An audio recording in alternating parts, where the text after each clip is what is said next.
హైదరాబాద్ నడిబొడ్డున ఉన్నటువంటి హైదరాబాద్ సెంట్రల్ యూనివర్సిటీలో 400 ఎకరాల స్థలాన్ని గవర్నమెంట్ అక్రమంగా ప్రైవేటు వ్యక్తులకు దారాదత్తం చేయడానికి ప్రయత్నించడం జరిగింది.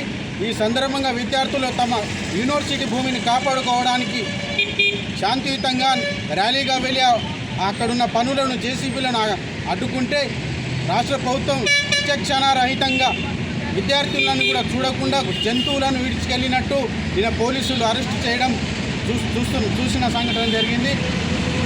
వెంటనే సీఎం రేవంత్ గారు రాష్ట్ర విద్యాభివృద్ధికి కూడా పూనుకోకుండా ఉన్న స్థలాన్ని అమ్ముకోవడం ఇది మీకు ఎలాంటి మీ ఆలోచన ఎట్లుంది విద్యా వ్యవస్థ మీద మేము ప్రశ్నిస్తూ ఉన్నాం.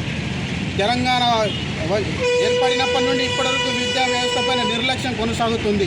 మేము వచ్చినాక అది చేస్తాం ఇది చేస్తాం ప్రజాపాలన అని చెప్పిన సీఎం రేవంత్ ప్రభుత్వం విద్యారంగాన్ని గాడిన పెట్టకుండా నిర్లక్ష్యం చేస్తూ మొన్న సీఎం గారు ప్రకటన చేశారు. విద్యాశాఖ ఎవరికి ఇవ్వను నా దగ్గరే ఉంచుకుంటానని. విద్యాశాఖ మీ దగ్గర ఉంచుకుంటే మరి ఈ నీచమైన ఈ పనులేంటి?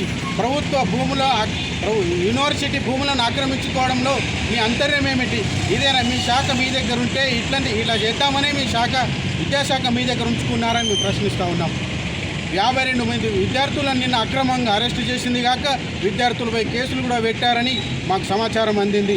వెంటనే ఈ భూమి ఆక్రమణను విరమించుకోవాలని, లేకపోతే రాష్ట్ర వ్యాప్తంగా కూడా పెద్ద ఎత్తున ఆందోళన చేపడతామని ఈ సందర్భంగా రాష్ట్ర ప్రభుత్వానికి హెచ్చరిస్తున్నాం.